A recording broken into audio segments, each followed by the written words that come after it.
बिस्मिल्लाहिर्रहमानिर्रहीम। अस्सलाम वालेकुम। मैं हूं हकीम मुतसर अदील और आपको अपने चैनल में खुशामदीद कहता हूं। उम्मीद करता हूं कि सारे दोस्त खैरियत से होंगे। अल्लाह पाक सबको अपनी हिफ्ज़ व अमान में रखे, बीमारियों से, मुसीबतों, परेशानियों से महफूज रखे। आज एक नई वीडियो के साथ फिर आपकी खिदमत में हाज़िर हूँ। आज का जो नुस्खा है वो बदन पे जो सफ़ेद दाग बन जाते हैं, जिसे बर्स कहा जाता है, बर्स की बीमारी कहा जाता है, फुलबेरी भी कहते हैं, अंग्रेज़ी में उसे लिकोडर्मा कहा जाता है। इस हवाले से मैं आपके साथ एक इंतहाई शानदार नुस्खा शेयर करूंगा, जिसका हम अपने मतब पे अरसा दराज से इस्तेमाल करवा रहे हैं और अल्हम्दुलिल्लाह बेहतरीन रिज़ल्ट है इसका। इंशाल्लाह चंद दिन का इस्तेमाल आपके लिए शिफा का सबब बनेगा।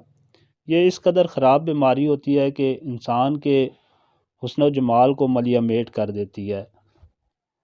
ये बीमारी दरअसल जिल्द की ख़राबी की वजह से होती है। जिल्द की जो क़ुव्वत मुतग़य्यरा होती है वो ज़ईफ़ हो जाती है, कमज़ोर हो जाती है, जिसकी वजह से ग़िज़ा को वो पूरी तरह हज़म नहीं कर सकती और ग़िज़ा कदरे कच्ची रह जाती है, जो बलगमियत की तरफ माइल हो जाती है।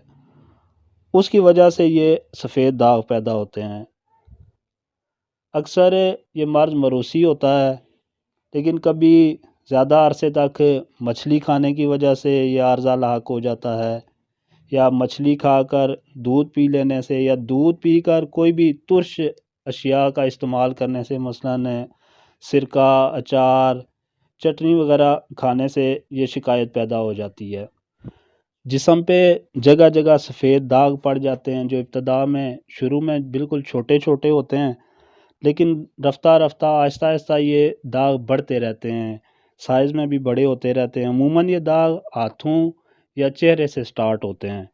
अगर ये दाग कम हों, छोटे हों, तो मरीज़ को चाहिए कि फ़ौरन इलाज की तरफ जाए। स्टार्टिंग में ये अगर इसका इलाज कर लिया जाए, बर वक्त इलाज कर लिया जाए, तो तंदुरुस्ती की बहुत ज़्यादा उम्मीद होती है। अब चलते हैं नुस्खे की तरफ। मैं आपको बताता हूँ, इज़्ज़ा के हवाले से आपके सामने पड़े हुए हैं। इज़्ज़ा के हवाले से मैं आपको बताता हूँ इन्हें कैसे इस्तेमाल में लाना है। उससे पहले जो दोस्त मेरे चैनल पर नए हैं, मेरे चैनल को सब्सक्राइब कर दें, बेल के आइकन को भी प्रेस कर दें, ताकि आने वाली नई वीडियो आप तक पहुँचती रहें। वीडियो अगर पसंद आए तो इसे लाइक भी ज़रूर किया करें। अपनी राय का इजहार करने के लिए कमेंट सेक्शन में अपनी राय का इजहार भी किया करें। चलते हैं अब नुस्खे की तरफ, देखते हैं इज़्ज़ा के हवाले से क्या इज़्ज़ा हैं और इन्हें कैसे बनाना है और कैसे इस्तेमाल करना है। इज़्ज़ा आप नोट करें। ये है बाबची दाना, 1 तोला आप लेंगे बाबची दाना, 1 ही तोला आप लेंगे कमीला पाउडर। ये करीबी किसी भी पंसार स्टोर से आपको आसानी से मिल जाएंगी सारी चीज़ें। इसके बाद आपने लेनी है रसौंत, 1 तोला, इंडियन रसौंत 1 तोला लेंगे। ये इस तरह की होती है। इंडियन रसौंत आपने 1 तोला लेनी है। करीबी किसी भी पंसार स्टोर से आसानी से ये सारी चीज़ें आपको मिल जाएंगी।